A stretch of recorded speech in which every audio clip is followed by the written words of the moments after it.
Our story begins with the narrator telling us that there are people who are unfortunately unlucky, so unlucky that you might even feel sorry for them. We immediately see the terrified face of a beautiful young woman, and when we zoom out a little further, we can see the reason for her fear as she crawls through the streets of a city behind her. A horrifying creature is spreading panic. The narrator continues, saying that these people seem cursed by their lives filled with unfortunate events, even though you feel bad about their bad fortune.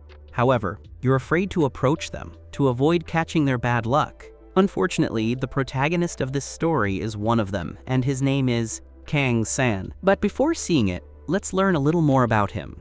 For that it is necessary to go to the past, to the moment in which a news commentator transmits on the television news that due to a sudden phenomenon of the dimensional rift, several civilians have been attacked by monsters, leaving many victims, and unfortunately so far there are 6 dead and 33 missing people.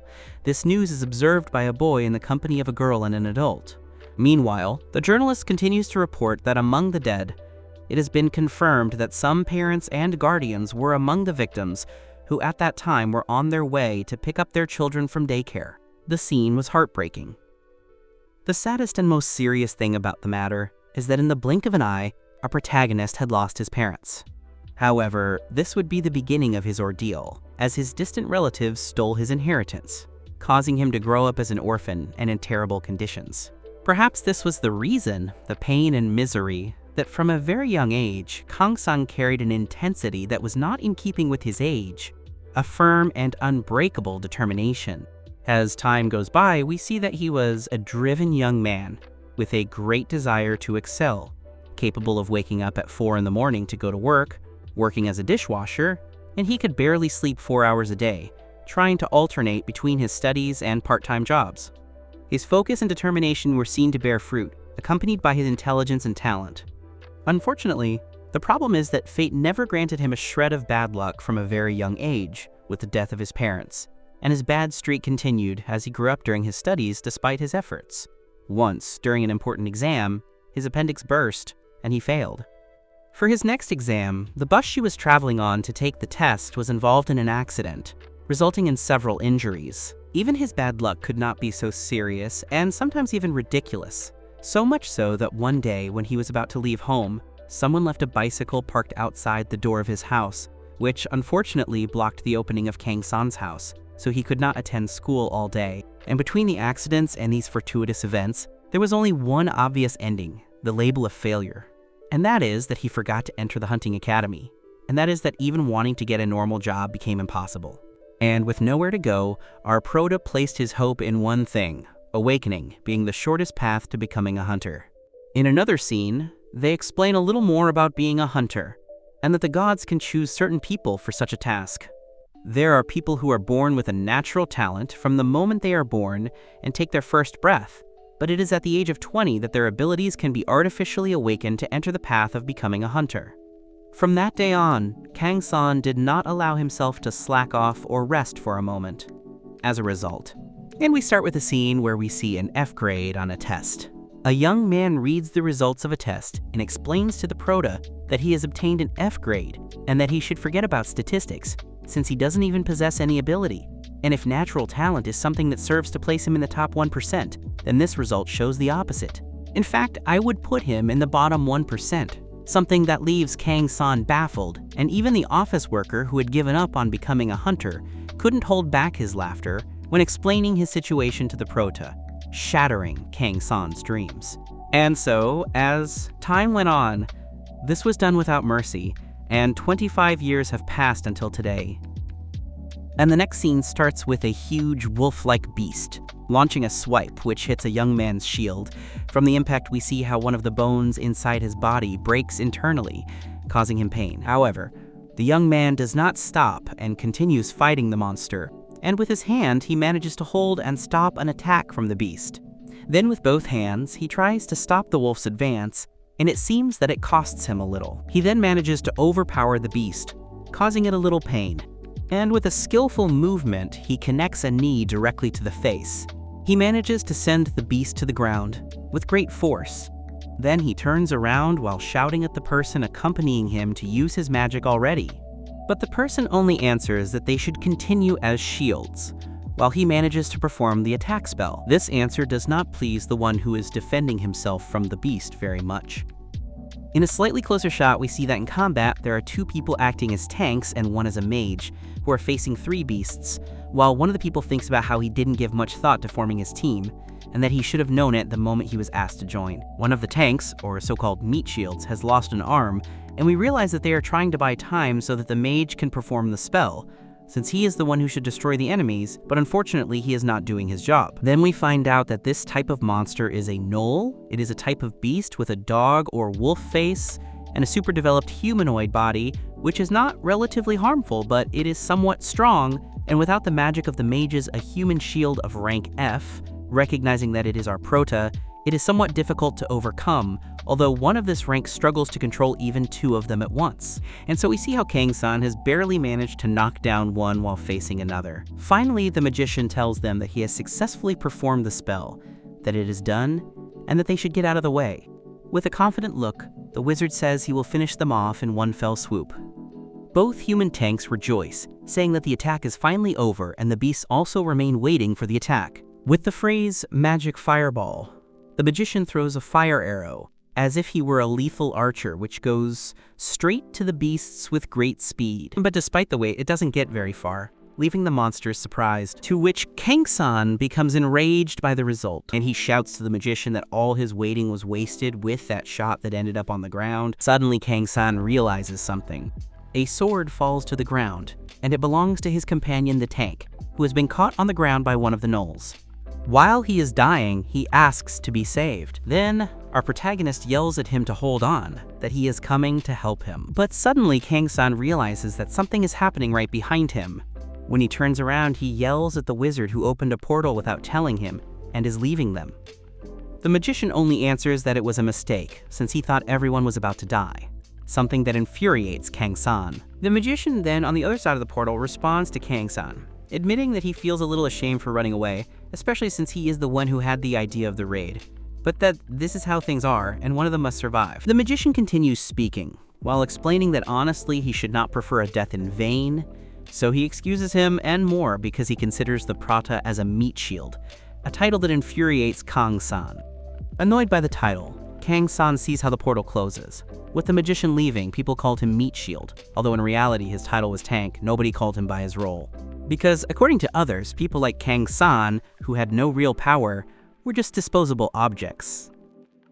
And in another scene, we see how the other tank is being tortured while screaming in pain on the ground, because people consider tanks to be the lowest of society. And no one is surprised that they die at any moment, so they are not helped, and that is a reality that resonates in the mind of our prota. While this is happening, the other tank is about to have its jaw broken by one of the GNOLLS.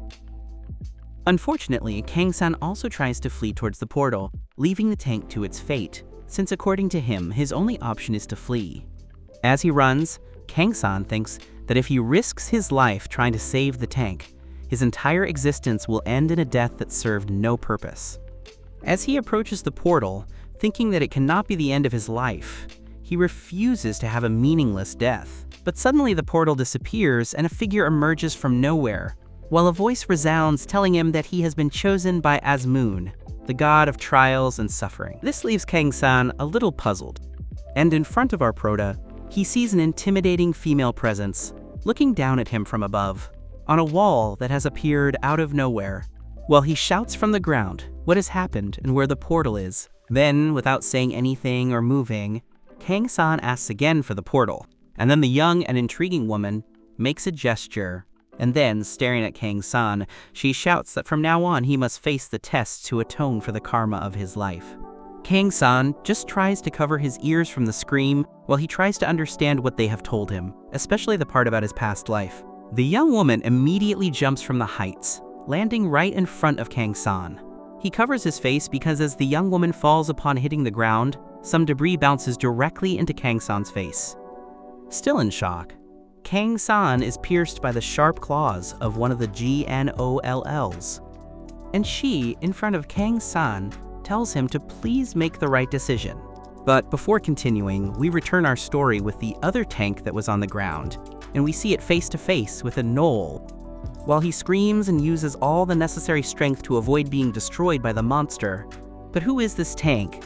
How did it all end up so badly, and at just 30 years old? Let's learn a little more about him. His name is Kim, Chunsik, and he grew up in the typical unfortunate environment that you see in movies. His father was an alcoholic and abused his mother, so she, unable to bear it, decided to run away, abandoning Chunsik when he was still a child. However, his father died suddenly, so the unfortunate Kim Chunsik ended up living with his grandmother, the only person he could trust. Before the world changed, Kim Chunsik was a normal young man, and his life was normal while he was growing up happy. In the company of his grandmother, as he grew older, his life was ordinary, including working in construction.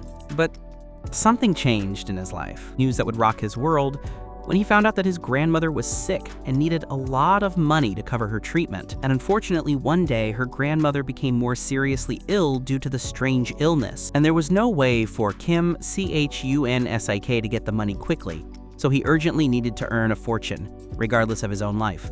It was at that moment when he decided to become a hunter. Sadly, he had failed his talent assessment when he turned 20, proving he possessed no extraordinary abilities, but hunters are full of surprises, and he saw an opportunity in a news story on his cell phone, realizing how much money he could make as a hunter. So seeing his grandmother in such bad shape, and her being the only family he had left, he made the decision to become a hunter, a decision he made 6 months ago. And after that informative flashback, we arrive at the present. Now we see in a scene Kim Chunsik about to be destroyed by the Knoll, while he regrets not having thought things through and letting greed cloud his judgment and make him make stupid mistakes. And so in another scene, we see him remember when the magician offered to pay him double for the job, something he must have suspected from the start, that the guy was not trustworthy. While Kim Chunsik is barely surviving, he continues to reflect on how waiting for help is a mere fantasy, and he doesn't judge the Prota, even thinking that if it were him, he would also flee. Kim Chunsik sees his life slipping away, while he suffers and laments for not being able to save his grandmother. In his last breath, while tears come out of his eyes, he thinks only of his grandmother, while the Knoll continues to crush his face against the ground. But suddenly, at the last moment, the Knoll releases him, leaving Kim Chunsik in shock. Little by little, he removes the claws from his face, and we see a sword piercing the Gnoll's face. Kim Chunsik is nervous and can hardly believe what has happened. But what happened? The last thing that happened was when we saw Kang-san being pierced by the claws of a Knoll. The Knoll even lifted him off the ground, causing the Prota to vomit blood around him. After that, Esmoon in front of Kang-san pointed at him, telling him that he was a bloody demon in his past life. While Kang-san remains incredulous, the young woman with her index finger touches the tip of the sharp claw that pierces the Prota. She barely touched the Gnoll's sharp claw. While continuing to talk, he explained that this was the reason why his current life was full of suffering, and we see how a strange energy begins to run through the Gnoll's body. Suddenly, the Knoll begins to grunt in pain, and immediately a part of the Gnoll's arm disappears, while Kang-san realizes that at the same time, he realizes that the wound in his abdomen made by the Knoll has disappeared. And again, he turns his face towards Esmoon and asks him what he was in his past life. She answers a bloody demon. Kang-san, still with doubts, tells her that the bloody demon thing is nonsense, but she replies that it's up to him whether he believes it or not. Then Esmoon tells him that one thing is certain, and that is that if he does not solve his karma problems from his past, then unfortunately he will not be able to achieve complete happiness. But if on the contrary, he manages to pass the test, he will be able to begin to cleanse his karma, and the weight of his past sins will disappear. And as the test increases in difficulty, he will obtain additional rewards. As Kang-san thinks about what she's told him, she continues speaking, and tells him that if he accepts the test that has been set for him, so that he can end his hardships and sufferings for his past karma, so that he can then be able to have the life he desires. Then she turns Kang-san's face towards Kim Chunsik and tells him to start the test. There we realize that the trial of hardship has been granted, and it consists of escorting the F-rank hunter, Kim Chunsik, and escaping with him to the other world, while the Prota watches the scene of the Knoll about to destroy Kim. But before doing anything, Kang-san tells him that it is an absurd idea, since not even 2 meat shields, as the tanks are called, are enough for that mission, and that he has barely managed to escape. But he is interrupted by the young woman who tells him what his reward is for that mission. On the way back, we see Kim Chunsik again, about to lose an eye due to one of the claws of a Knoll. Suddenly, Kang-san appears at great speed, running straight towards 2 GNOLLs, holding a sharp sword. The GNOLLs armed with sticks are waiting for him, and they get into defensive mode and attack position. As he approaches, Kang-san opens a potion of sharpness magic, and we see how a glow appears around his sword, as this potion amplifies the edge of his blade. Then the 2 beasts launch themselves straight towards the Prota. They launch a frontal attack at him, which he manages to stop, although they make him bend his leg. But this does not stop Kang-san. With an agile movement, the stick of one of the GNOLLs hits the ground. Without wasting time, Kang-san continues, focused on destroying the GNOLLs. With a confident look, he doesn't lose his attack perspective and is very confident. With great speed, he faces the first G-Knoll, and with a skillful movement, he makes it trip and lifts it with the momentum. Then, with his sword, he makes a cut right in the middle of the chest, and without wasting time, he continues cutting the beast, while it screams in pain, and Kang-san just wants it to die once and for all. Despite the GNOLL's attempts, Kang-san manages to defeat him, leaving him dead on the ground with his sword embedded. A little hurt, he thinks that he has already eliminated one, and the rest are missing. And so begins the fight against the other monster, but he realizes something. His sword is inside the previous Knoll. Thus, a reminder comes to the Prota's mind that the tests of hardship are always made so that he must risk his life at his current level, and it is something he must never forget while he tries to obtain his sword.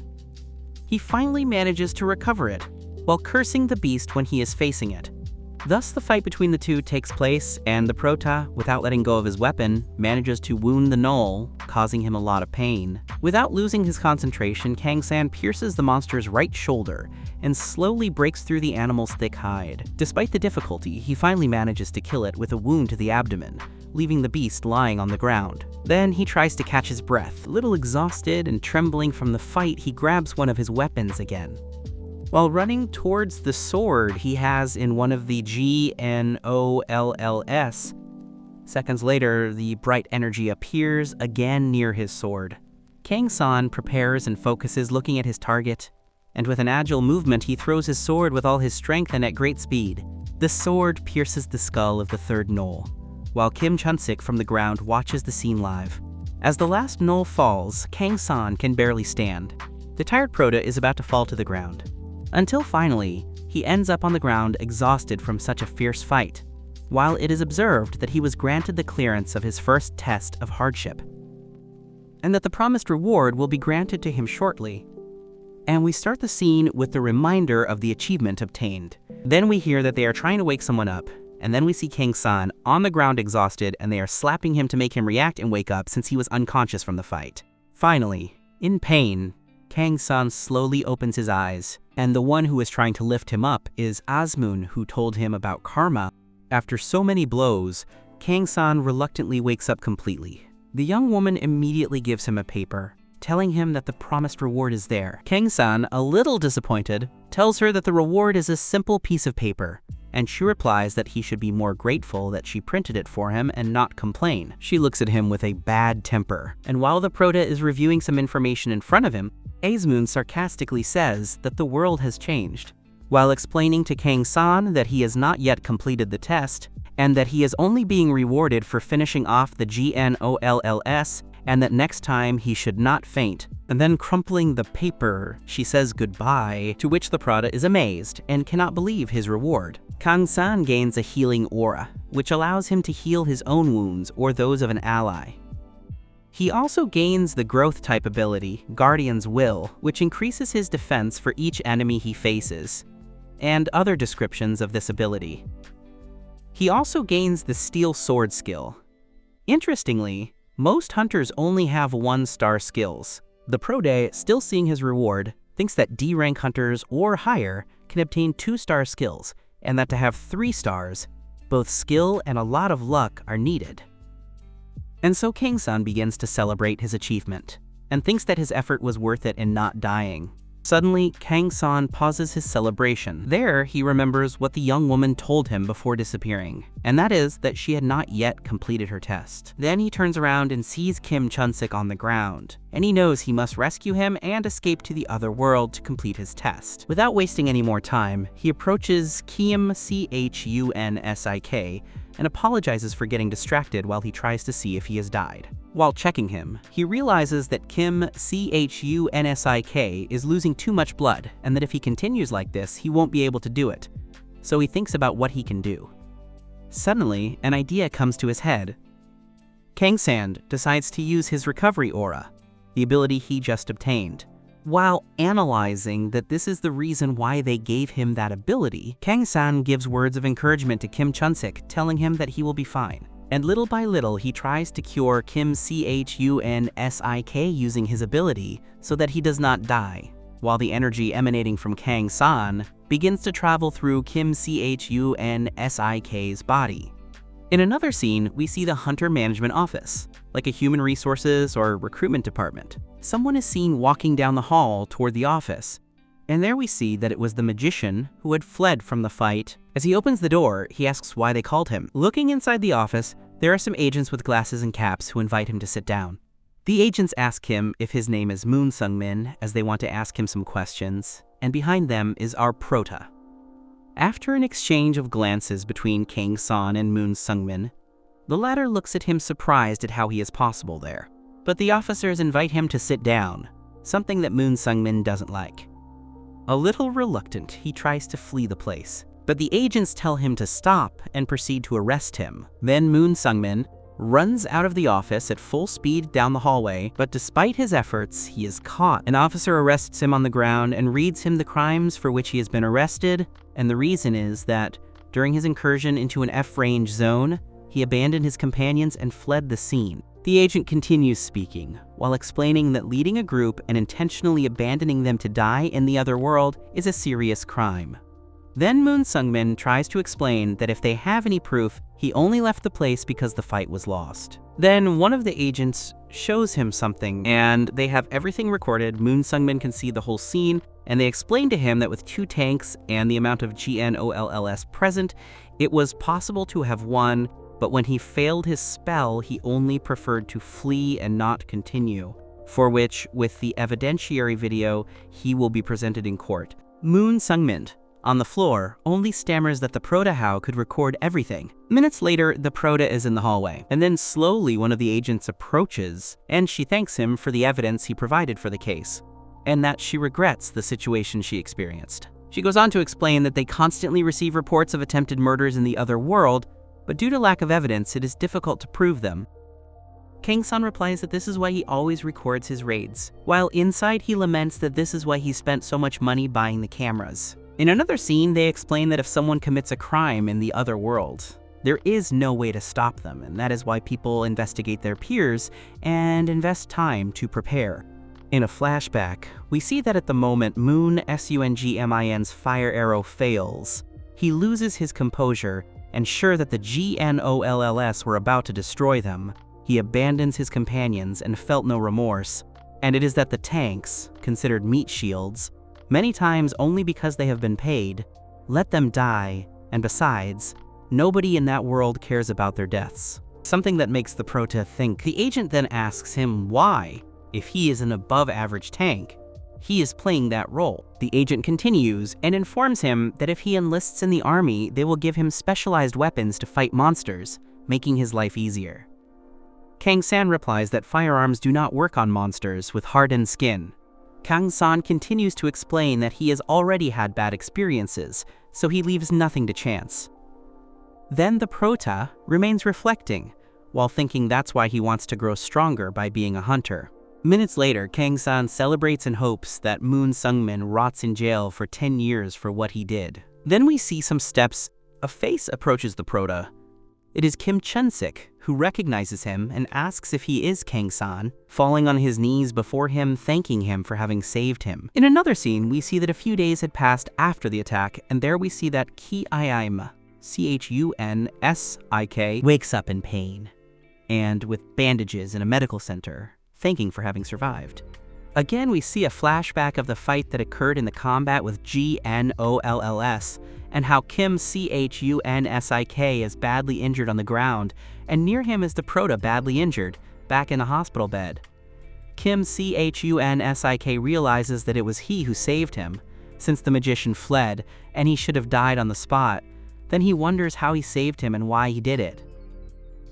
Seconds later, Kim Chunsik hears someone calling him. When he turns around, it's his grandmother who is in a wheelchair, and they brought her to see him. His grandmother gets into a bad mood and scolds him for taking a dangerous job, and tells him that she is already old, and it is time for her to die, but that her grandson should not suffer for her. Kim Chunsik kneels before his grandmother and asks for forgiveness. He tells her not to get angry so that his blood pressure doesn't rise. She replies that he looks like a skeleton. With tears in his eyes, he tells her that he survived. She replies that if she has to die, that will happen, but please do not return to that place. In a flashback of Kim Chunsik when he was a child, he tells her that he wants to live a long life with her, and so they remember several scenes of tenderness and love with his grandmother. Then she kisses her grandson on the forehead, telling him not to talk about death again. He hugs her tightly, saying thank you. She answers, "Thank you very much, comrade," without stopping hugging her grandson. Now we return to the current scene in which Kim Chunsik is kneeling before the Prota, thanking him for saving him. Kang-san tells him that he has nothing to thank him for, that in the other world the only people you can trust are your companions, and that if he had let him die, it would be difficult to bear that guilt. Kim Chunsik thanks you for having a good heart. The Prota kneels down and tells him that, to be honest, he was scared too, and that he's not really a hero. He asks him to please not see him as a hero. Then the Prota gets up from the floor and reflects that he can't tell Kim Chunsik that he was actually following the objectives of a mission. Since they won't see each other again, there's no problem. Then Kang-san says goodbye, but Kim Chunsik tells him that he wants to give him a reward, something that Kang-san is a little embarrassed about. Suddenly, the notification is activated that the second proof of hardship has been obtained. This leaves the Prota surprised. A notification opens telling the Prota that Kim Chunsik's grandmother is suffering from an illness, and they cannot afford the surgery, so he must donate 150 million to cover the operation. This is something that angers the Prota. Why should he make the payment? While Kim Chunsik does not understand the reason for Kang-san's annoyance, we start the scene while Kang-san observes the notification of the donation of the 150 million won needed for the surgery of Kim Chunsik's grandmother, and with which the Prota would obtain a reward of strength, agility, sacred power, and a star ability. Then he checks his bank account and sees that he has 168 million available. Then he gets a little angry, because it is the money he saved since his childhood from his different jobs, and he realizes that this money is the fortune of his life. He is debating whether to do it or not, since that money is the product of years of effort. And remember the phrase that the young woman told him about how if he cleanses his karma, he will be able to enjoy a full life?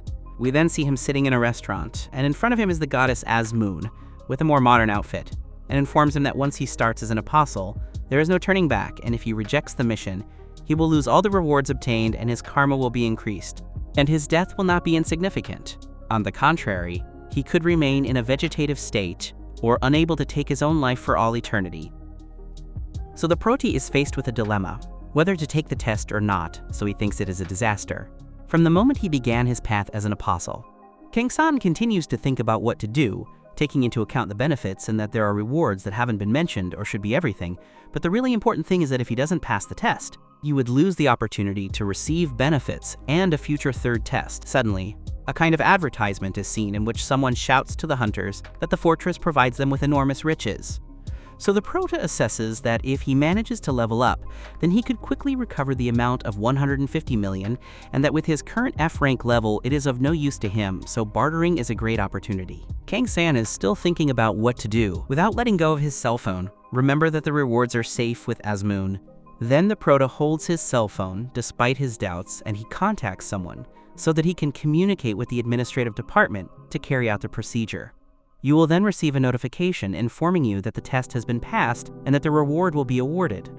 Later, in another scene, we see someone calling some candidates from 31 to 40. Then we see a group of applicants in front of a team leader. The group leader informs them that once they enter the virtual reality training room, they will be able to control a character within a controlled environment so that they can proceed with the aptitude test. The test leader, who has wounds on his face, informs everyone that the objective of the exam is to complete the missions, taking into account their role, and that complaints will be of no use. He goes on to explain that if their skills match the required level, their characters will adapt successfully to complete the mission. But if they fail, it is because they have a character that is not suitable, and this means that it is not someone qualified. Finally, they call candidate number 38, who turns out to be Kang-san, which is applying to the tank role. As the Proto approaches, they are informed that their mission is to stop 4 GNOLLS and protect the allies, and the duration of the battle will be 5 minutes. And as he approaches the portal, he is informed that he will be given a sword and a shield as weapons he requested as equipment, and that his character's stats will be locked into level 30. Already on the portal, they wish Proto success. In front of him are the GNOLLS. After the monsters notice his presence, and the Proto knows that his combat stats have gone up by 2 due to his previous bounty, while the boss and the group of evaluators observe the PROTA's performance, he thinks he's already gone through hell to improve his stats, and has finally managed to reach level 30. As he swings his sword, he is pleased to have gained a guard shield, an important ability if he fulfills the tank role. The GNOLLS then head towards the Proto quickly, while he thinks that this will be the place where he can test his new rewards and abilities. Then the Proto waits for the beasts with a confident and secure attitude. Suddenly, one of the beasts attacks him, but the Proto repels it with his shield. However, 2 GNOLLS decide to attack him, but the Proto does not shy away from combat. Just take a step back, managing to dodge a swipe from one of the GNOLLS, which hits the ground. Something that Proto takes advantage of to move quickly, giving him a strong kick in the side, sending one of them crashing into the other gnoll. Then, without taking his eyes off, and using his sword and shield, he manages to resist an attack from the beasts. So the Proto thinks that the character's stats are set to 30, which are higher than his real body's. Therefore, he is sure that he has an opportunity to take advantage of that advantage. All this while the boss is watching the fight from a monitor. One of the recruiters thinks that Kang-san, for an F-rank tank, his combat knowledge is impressive and he stands out from the other candidates so far. While in combat, the Proto uses his shield against an attempt to bite him from one of the monsters. In his performance, the group leader observes, without giving any opinion, "Just keep watching the fierce combat and see how the beasts have not been able to annihilate the Proto. Despite his efforts, one of the beasts is enraged, growling, and it focuses on 3 characters in the distance heading towards them. For his part, Kang-san is fighting with everything against 2 GNOLLS. Suddenly, one of the recruiters notices that one of the GNOLLS is heading towards the allies. The recruiter analyzes that the purpose of evaluating the performance of the tank role is to see their physical capabilities and understand that allies should never be neglected. Back in combat, we see that the beast is very close to the allies, about to attack them. Suddenly, the Guardian Shield is activated, and the beast heading towards the allies is stopped. With an agile movement, the Proto appears in front of the gnoll, before attacking the allies, placing his sword as a shield. All of these evaluators look at the scene in amazement. Back to the fight, we know that the Guardian's ability, its function, changes depending on the user's position, and in the case of tanks, it serves to disperse enemies. And since he is in the process of clearing his karma, which involves making sacrifices, Kang-san is obliged to embrace sacrifice and devotion. With his agile movements, Kang-san manages to emerge victorious, while we discover that the role of a tank is to stand firm, defending the allies, and when things get tough, they will be the first to die, which is why the demand for tanks is high. As Proto continues to fight, we learn that if one proves their worth as a tank, then one can earn a lot of money, and even be called up by some organization, and although the benefits are high due to the dangers involved, it has become an avoided profession. Although for Proto, if the risks are high, then so are the rewards. So without wasting any more time, the Proto thinks that this profession suits him perfectly. While he continues to resist the attacks, he reflects that betting his life on pieces of paper is not worth it, that this life, if that is his style, Finally, the exam concludes, passing the 5 minutes that seemed like an eternity, and our prota has finished without dying. Then he thinks that what he wants is to get a promotion, since at his current rank, he cannot participate in high-profile raids. And to grow, you must first remove the F rank label. Suddenly, everyone looks behind him in astonishment. Kang-san does not understand what is happening and turns around. On a large screen, you can see that he got a perfect score. One more day, everyone was at the barracks, visibly worried, since they had just taken the virtual performance test. At the same time, hurried footsteps could be heard. Many footsteps of different people heading to the same place, creating a sense of urgency in the air. Among the crowd, heroes from different categories could be distinguished, each with different skills and abilities, but all united by a common feeling: anxiety over the evaluation results. The atmosphere was tense, a pervasive sense of uncertainty, with no one quite sure what to expect. In another scene, the evaluator was analyzing the results and couldn't help but comment among themselves. Each one seemed more pathetic than the last, which only increased the tense and demoralized atmosphere. The evaluator wondered, somewhat disdainfully, how it was possible that some of them couldn't even pass a simple attitude test. What were they thinking when they applied for promotion? The mysterious evaluator wondered, his gaze wandering over the report cards. This character, named Muigmin, reflected on what had happened, thinking that many seemed to have no understanding of their own limitations. He remembered that the battlefield was not a place for games, but a space where one's life and that of others were at stake. His mind briefly wandered to the various wars he had participated in, those battles that had forged him and made him who he was at that moment. Despite everything, Myungmin turned the page, continuing to read until he found something that caught his attention: an S-rank rating. This rating belonged to a candidate nicknamed Meat Shield, a warrior named Kang-san. The report detailed that this candidate had demonstrated exceptional performance in the exam, managing to last the entire 5 minutes without taking a single hit. His behavior had been ideal for a tank, as he had fully committed himself to protecting his virtual allies. He had successfully attracted the monster's attention, absorbing all its fury and aura into himself. This top-level performance was what was expected in the basic aptitude test. Myungmin, upon reading it, felt somewhat astonished by the situation. However, his concentration was immediately interrupted. His classmates, as if waiting for the right moment, sought him out to inform him that it was time for his own evaluation. Two warriors, with a very military attitude, announced that, from that moment on, the candidates would be divided into 5 teams. At that precise moment, 2 teams would prepare to carry out the combat exam in person. Once the exam began, the candidates would be transported to the E-rank zone, where the minimum requirement for passing was to completely clear all monsters from the area. However, only those who met the minimum performance requirements as E-rank hunters would receive a successful evaluation. Each candidate had been assigned to a different zone for their exam, a fact shared by the higher-ranking soldiers, while Myungmin listened from a distance. The warrior in charge of giving instructions clarified that none of the candidates knew anything about their teammates. She emphasized that the ability to create a suitable team for a raid was essential for a hunter. Firmly, she said the evaluation began the moment the teams were formed, but to make the process smoother, leaders would be assigned randomly. Immediately, the leader of team number 1 was assigned, Min Hyung Mo. Then the leader of team number 2 was announced, Johanbyul. In the next scene, both team leaders were preparing to play rock, paper, scissors to decide who would be the first to select their team. Unexpectedly, the leader of Team 1 turned out to be the winner of the game. This leader, with great patience and calm, began to think carefully about who would be the first member of his team. Meanwhile, the leader of Team number 2 pondered what would be most useful for his team. For him, having a solid line of defense made a raid much easier, as long as the rest of the team members could manage on their own.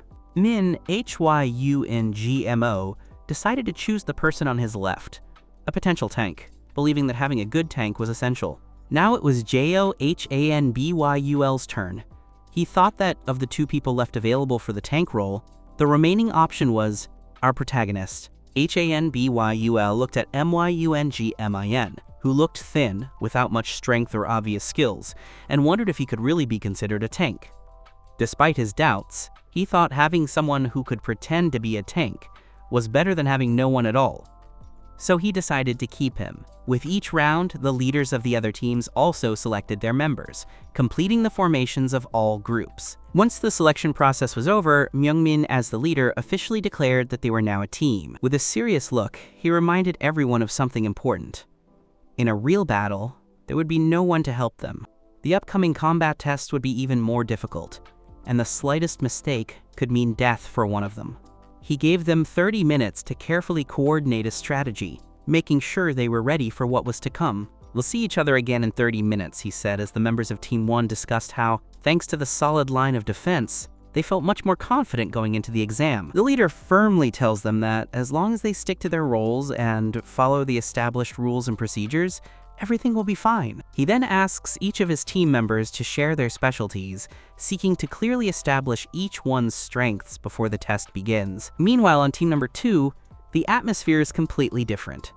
All members display a mixture of concern, frustration, and indifference, as if things aren't going to work out. Our protagonist, observing the tense atmosphere, gathers some courage and asks if they are at least going to plan a strategy. The team leader of Team 2, visibly excited and concerned, replies that yes, strategy is absolutely crucial. He then asks if anyone has any concerns.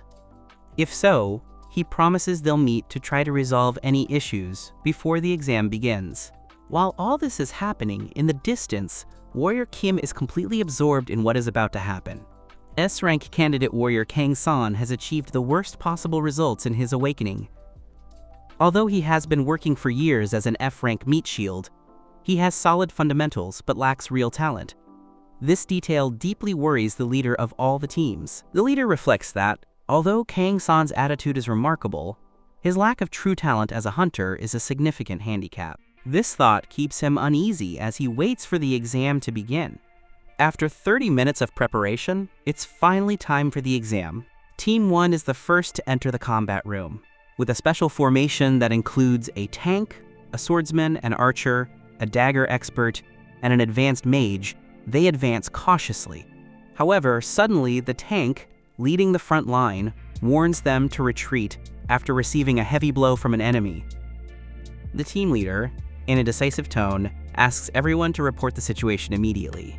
It's then that everyone realizes it's orcs attacking them.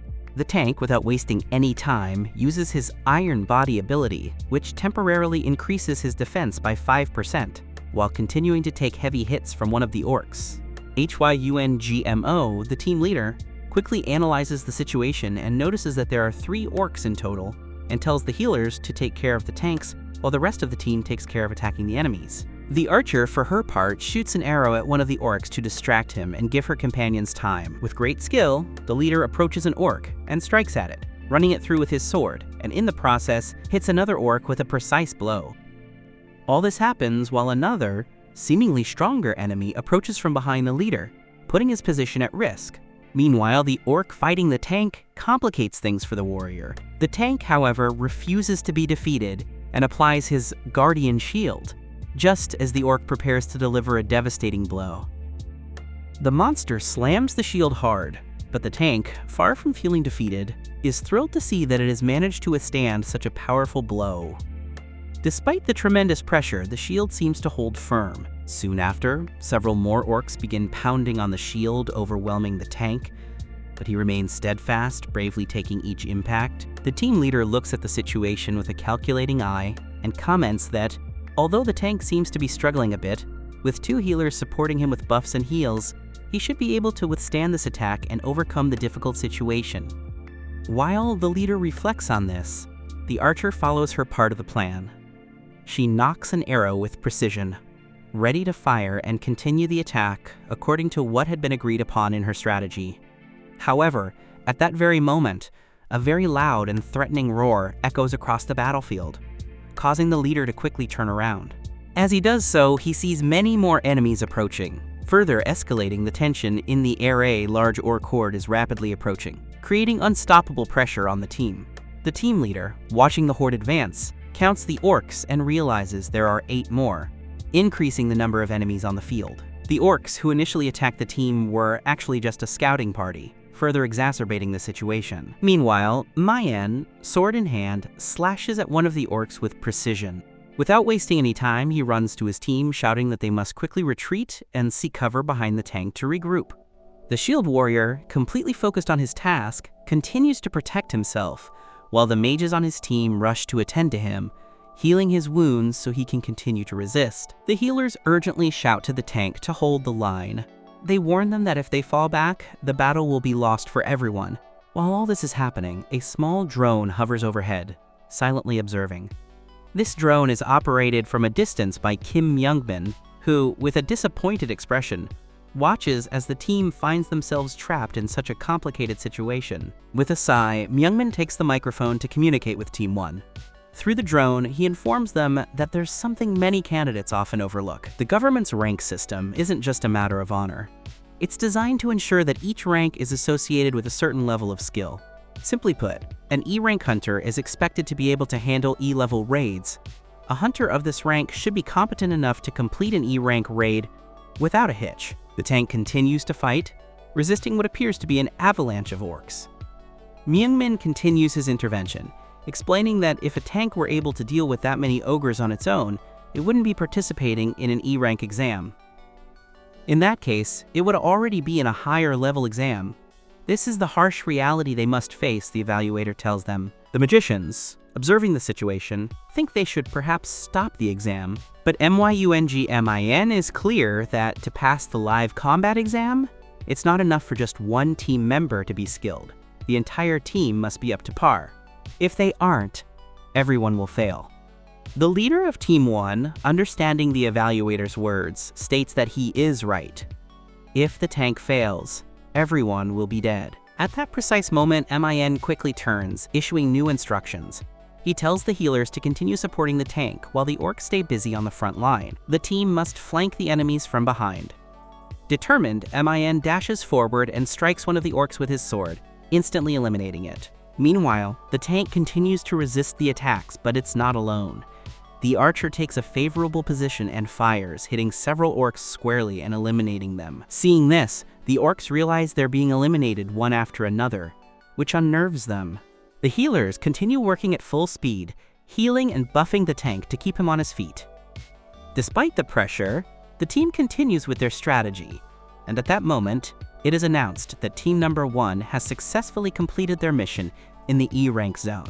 Team 2 watches in amazement as Team 1's tank rolls out of the exam completely exhausted, while a team of paramedics rushes in to rescue it and treat its injuries. Kim Myungmin, in a somewhat sarcastic tone, congratulates Team 1 on their success, but reminds them to go to the waiting room. He then addresses Team 2, instructing them to go through the portal to continue their exam. Hanbuel, visibly worried, wonders quietly if they're okay. Upon passing through the portal, the team finds themselves in a mud-filled area, a terrain that seems dangerous and unpredictable. The team leader, assessing the terrain, wonders what kind of monsters will appear there. Because his tank is weaker than Team 1's, the leader knows they'll need to go the extra mile if they want to survive what awaits them.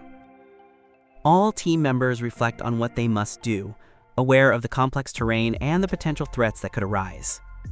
Meanwhile, our protagonist watches closely, looking for any clues as to what might happen next. Suddenly, a loud footstep resounds in front of them, causing everyone to become alert. The leader is startled and quickly announces that something is approaching. Realizing the seriousness of the situation, the leader asks the team to adopt the appropriate formation to face what is to come. Just as they finish reorganizing, a horde of goblins descends in front of them, blocking their path. The team attempts to move, but realizes they're trapped in a confined space, with no way out. Concern grips everyone, as they are now completely surrounded and unable to move. Myungmin from the drone reminds them of an important lesson. In a normal raid, the team would have time to gather information about the terrain before engaging the enemy. However, in live combat, that advantage no longer exists. The ability to adapt to unexpected variables is crucial and is part of the assessment. The goblin horde advances relentlessly toward the team, showing no signs of stopping. In an instant, the team leader and the archer order them to retreat, attempting to reorganize. However, the leader, knife in hand, rushes toward the goblins, intent on eliminating them. Just as he is about to act, our protagonist gets in his way, moving with great agility to protect his team. With a swift movement of his sword, he eliminates one of the goblins, demonstrating great combat prowess. Kang San calmly and decisively asks everyone to calm down and maintain their composure. In the end, a goblin is just a goblin, he reminds them, trying to reassure the team and guide them to confront the threat strategically. As the team begins to regain its composure, the goblin horde returns to the attack with renewed force, heading toward the tank's meat shield. One goblin, seizing an opening, fires an arrow toward the group. Without thinking, our protagonist destroys it in midair with a well-aimed swing of his sword, demonstrating not only skill but also perception. At that moment, he realizes something important. The goblins are coordinating their attacks, indicating that they are not simple enemies, but that there is something more behind this ambush. He also notices a large goblin who appears to be the leader of the horde. But curiously, that detail doesn't seem the most relevant to him at that moment. What really catches his attention is the ability he has just activated within himself. The Guardian's will has been activated. Activating this ability has immediate effects. Defense and HP regeneration increase by 12%, giving our protagonist a significant advantage in this confrontation. With his new ability activated, he manages to push away the monsters surrounding him, creating a safe space for his team. The Evaluator, observing everything from his position, is amazed by the effectiveness of the skill and control our protagonist has demonstrated in this situation. His team is also surprised, but at the same time, they are encouraged by their teammates' actions. Following their leader's order, they prepare to attack and rush into battle with renewed vigor. With effort and teamwork, they manage to defeat the goblin horde. However, as the number of enemies decreases, our protagonist notices something peculiar. His ability's defense and HP regeneration begin to drop by 1% for each goblin defeated. This leaves him wondering, as his ability is limited by the number of enemies he faces, which makes him even more aware of what's to come. It's at that moment that he hears a noise coming from a nearby bush. Without thinking, he quickly turns to investigate and, seeing what's approaching, shouts to his team that they must dodge whatever is coming. A deafening sound fills the air as a loud explosion hits them, leaving them all in shock. The team can't believe what's happening, and they're all asking the same thing. Why is there a blood orc in an E-rank zone? This unexpected turn of events leaves the team completely baffled. A blood orc, a far stronger and more dangerous enemy than they ever expected to face in an E-rank raid, appears just when they thought the situation was under control. Tensions rise and danger looms over them, as they must face an enemy far more formidable than they imagined. The impact is immediate. Our protagonist can't believe what's happening. A blood orc, a rank D creature, appears in front of them, and he can't help but wonder how such a monster could be in a rank E zone. The leader, like the rest of the team, realizes the magnitude of the problem. That's a rank D monster. We're in a rank E zone. This can't be happening, he exclaims in despair. The gravity of the situation becomes apparent, and without thinking twice, the leader orders them to retreat immediately. But before they can move, the Orc King, imposing and ferocious, advances through the plants, determined to destroy his enemies. Our protagonist, paralyzed by terror and surprise, remains completely motionless.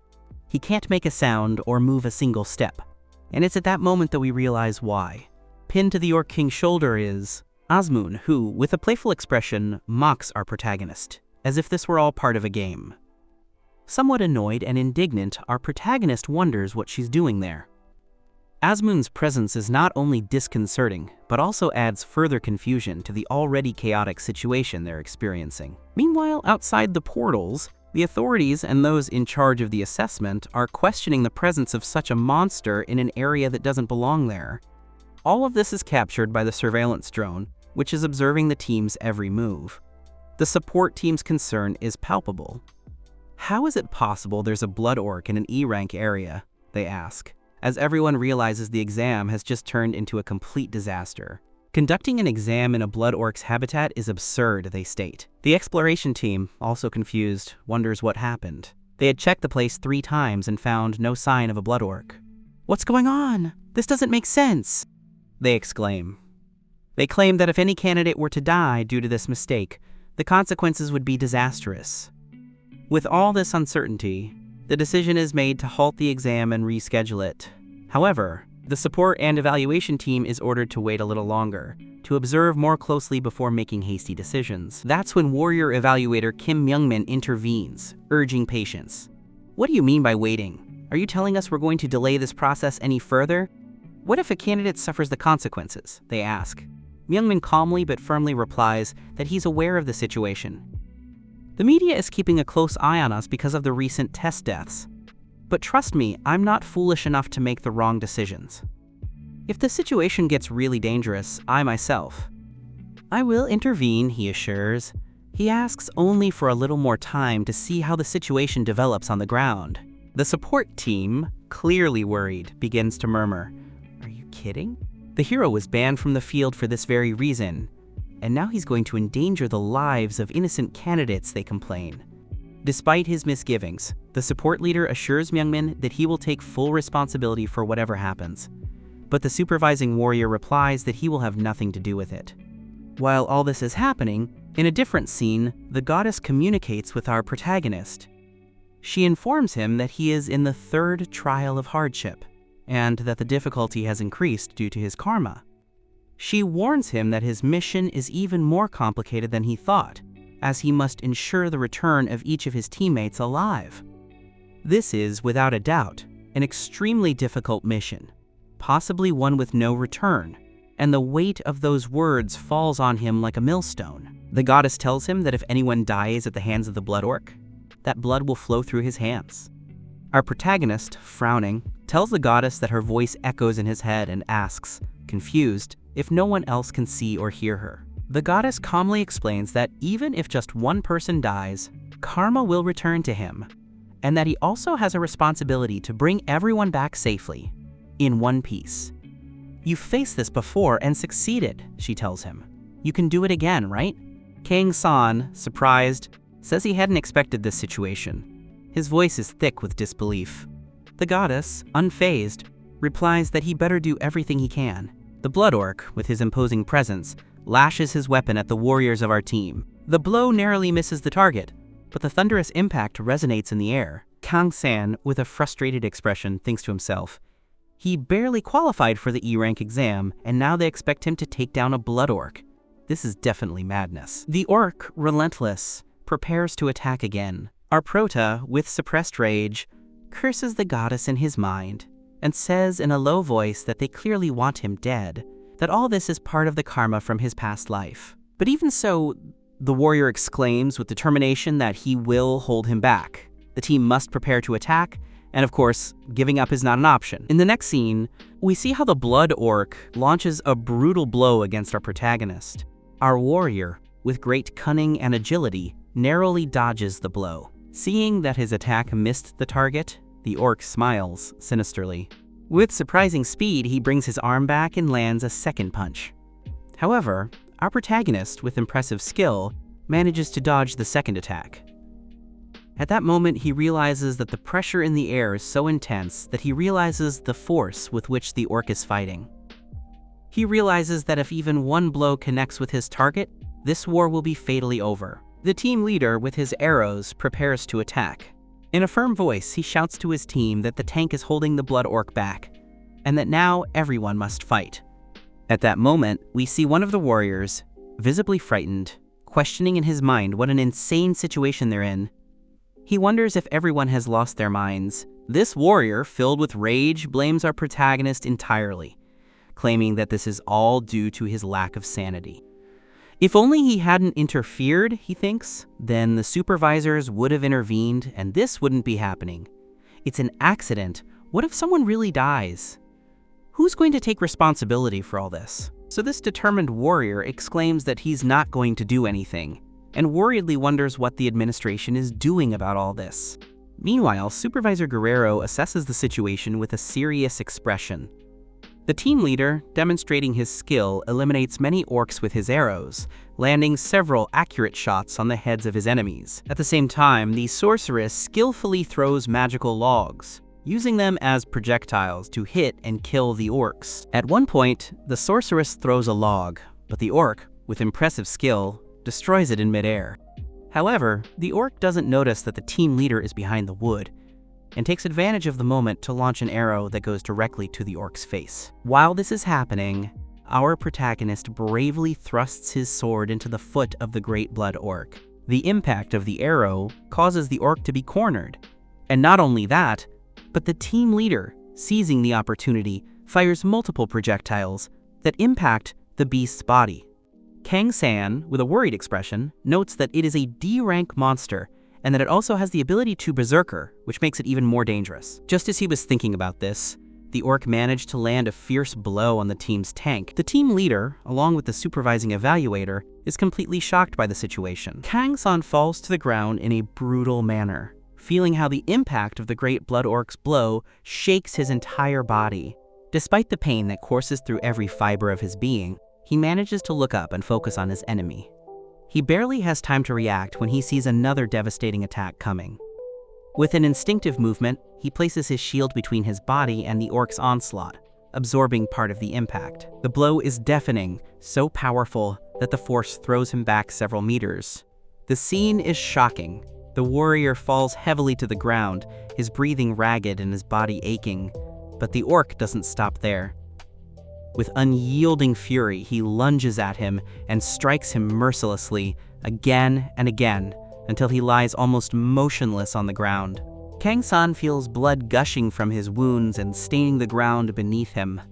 His body throbs with pain, but his spirit refuses to give up. Meanwhile, in another scene, the supervisor and management are arguing heatedly. They need to find a solution before the situation gets even more out of hand. "What do we do?" the administrator asks urgently. The evaluator remains silent. His eyes are fixed on the battlefield, analyzing every move, every outcome, every possibility. The tension in the air is palpable. On the battlefield, the blood orc has a deep wound on his leg. Despite the pain, the monster continues to fight with the same ferocity, while our protagonist remains standing, resisting with every ounce of strength he has left. With superhuman effort, he manages to land a precise cut on his opponent. At that instant, he activates his healing aura. His body glows faintly, and his hit points are restored by 23%. It's a momentary relief, but he's still far from out of danger. Panting, Kang San spits blood and feels the weight of battle in every breath. The situation is critical. His team, seeing his condition, yells at him to step back, that his health is at risk. For a moment, he hesitates. Should he retreat? But inside something ignites, his gaze hardens, and he says he won't back down. The key to victory is clear. Stop the blood orc here and now before he can advance any further. That's what the members of Team Number 2 think. The wizards, determined, assert that they can continue fighting. They've all come too far to give up now. Meanwhile, the manager and supervisor watch in complete silence. The bravery of these warriors leaves them speechless. The battlefield is a chaos of death and destruction. Goblin bodies lie inert everywhere, some pierced by arrows, others split in two. The scene is brutal, but the heroes have no time to stop. Despite their injuries, despite their fatigue, they continue to fight. The orc is also exhausted, but his survival instinct keeps him going. The warriors know that if they want to win, they must keep pushing. And then, it happens. The blood orc reaches its peak of fury. His anger erupts like an uncontrolled storm. With a terrifying roar, he swings his massive arm and slams his weapon down with colossal force. In an instant, Kang San is struck dead on, just as he attempts to block with his shield. The impact throws him off the battlefield like a rag doll. As he flies through the air, another warrior sees the perfect opportunity to attack. With fierce determination, he throws himself at the orc and slashes him with his sword. The orc grunts in pain and falls to his knees. For a moment, it seems like it's all over. Kang San, still stunned, gets back up with difficulty and looks at the collapsed beast.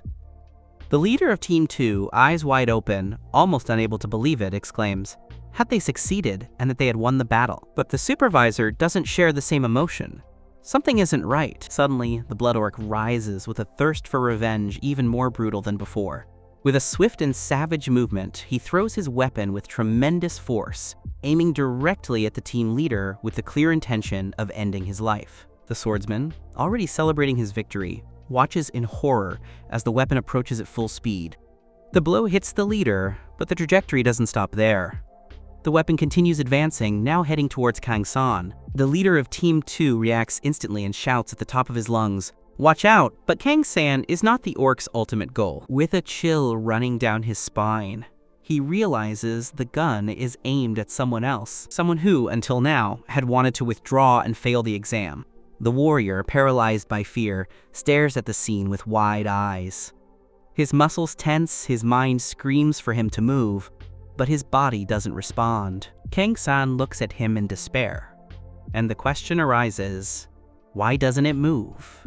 The weapon continues its course, ever closer, ever more deadly. And at that moment, the voice of the goddess resounds in Kang-san's mind. He reminds them of their mission, the unbreakable promise. Everyone must return alive. Not a single casualty. If someone dies because of the blood orc, it will be their fault. It will be the karma from their past life, haunting them once again. Fate is about to be decided. In another scene, we see the administrator deeply regretting. He explains in a tense voice that there was apparently a problem during the examination area of the exam. He takes full responsibility, acknowledging that it was his mistake not to have detected the blood orc's presence earlier. Despite everything, the warriors managed to escape this terrible situation alive. For this reason, both the administrator and the supervisor are apologizing. They clarify that, regardless of what happened, their mistake is inexcusable, and to remedy it to the extent possible, they will provide them with the maximum compensation available. The leader, the swordsman, and our protagonist are stunned by these statements. They can't believe the blood orc's appearance wasn't included in the exam.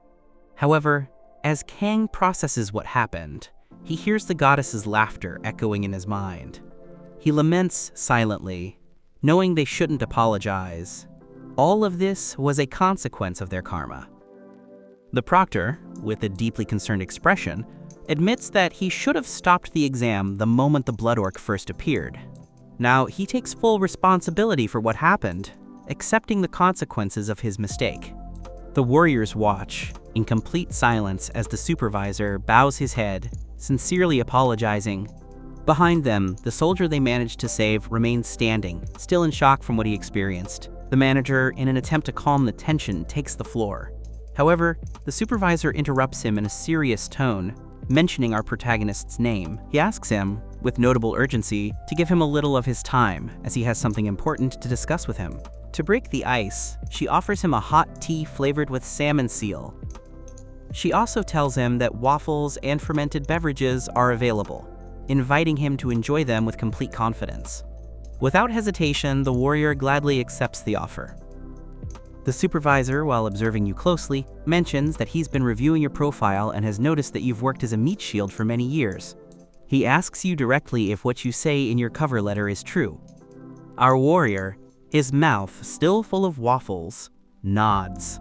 The supervisor confesses that, honestly, he found it hard to believe. During the battle, his eyes couldn't leave him. His commitment and judgment as a tank far surpassed any he'd ever seen before. In fact, his F rank seemed like a complete hoax. With a tank like him on the front line, he was sure that even a D rank blood orc wouldn't have been an insurmountable threat. Our warrior remains silent. Now he understands why the overseer simply watched the battle without intervening. In reality, Asmun never intended to interfere from the beginning. The supervisor puts the cup on the table and gets straight to the point. He confesses that he would like him to join the exploration team. Our protagonist, with a surprised expression, looks up. You can't help but wonder if he's really serious, if he thinks he's fit for a team of that caliber. The supervisor nods firmly and explains that he currently works as an evaluator, but his true role is to be part of the exploration team. He plans to return in a couple of months and wants him to accompany him. It gives you two options.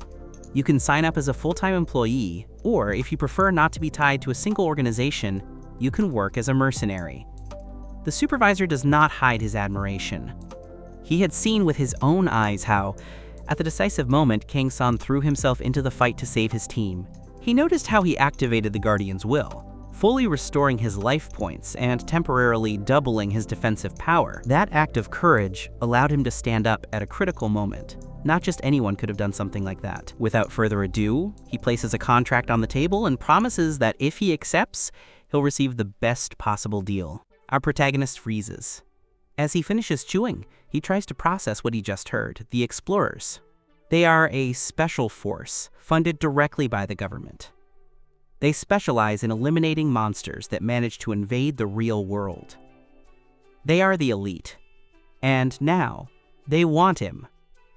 Her heart beats fast. His hand trembles as she holds the contract. He never imagined that such an opportunity would come to someone like him, a mere E-rank hunter.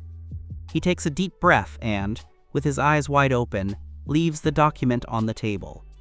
His answer is clear. He accepts. For a moment, close your eyes and breathe deeply. It only took a few seconds to analyze it carefully. But then, the contract in front of him begins to glow, and in the blink of an eye, the letters on the document change. A new inscription appears before your eyes. The 4th trial of hardship has been assigned. Become a member of the Explorers and engage with the world. Reward for completing this test. Acolyte Force Divine Power +2 Special Information +1. Our protagonist observes the message in complete silence.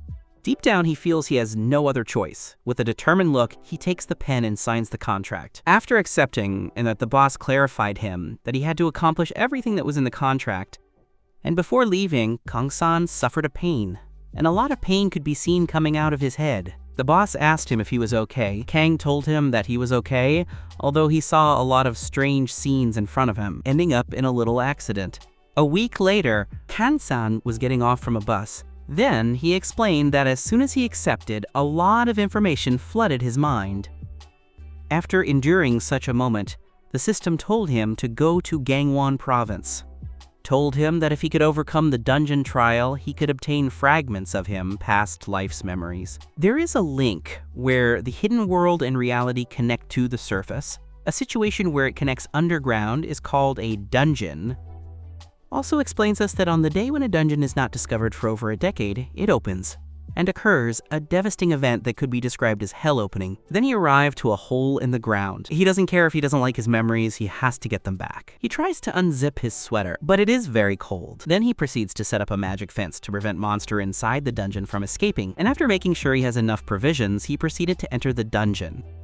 It was so dark that he could not see anything inside. Then he lighted the place and was greeted by a skeleton. This scared him a lot. Then he saw that it was at least 3 of them. He was skeptical because in the past he almost died fighting one skeleton, and now he had to face 5 of them.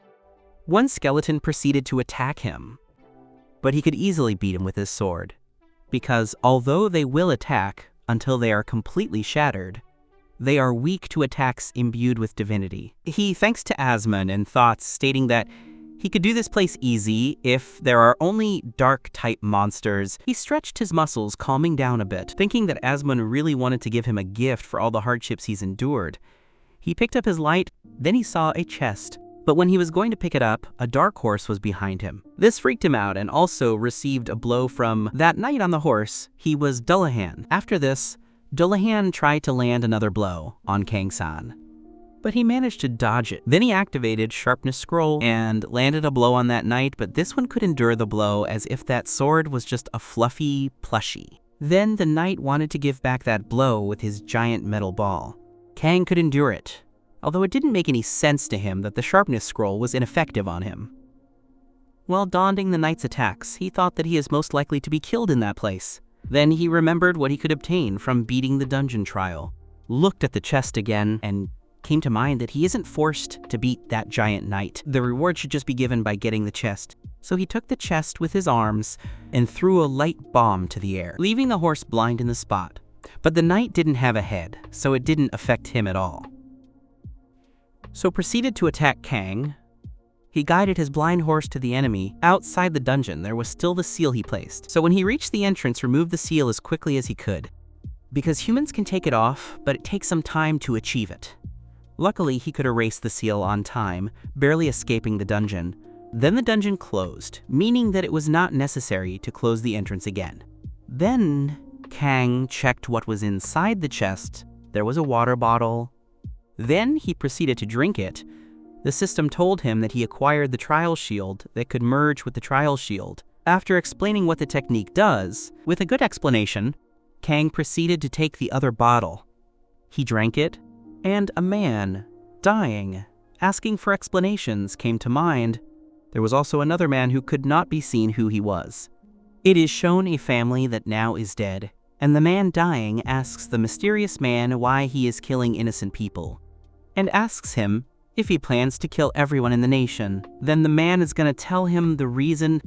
It was because he felt like it. Without further ado, the murdered finished with the man's life. Kang was in shock for what he saw, not being able to say nothing but, "What?" The system told him that he had acquired the Blood Demon arts and the first form of the Blood Demon sword technique, explaining its characteristics with good detail.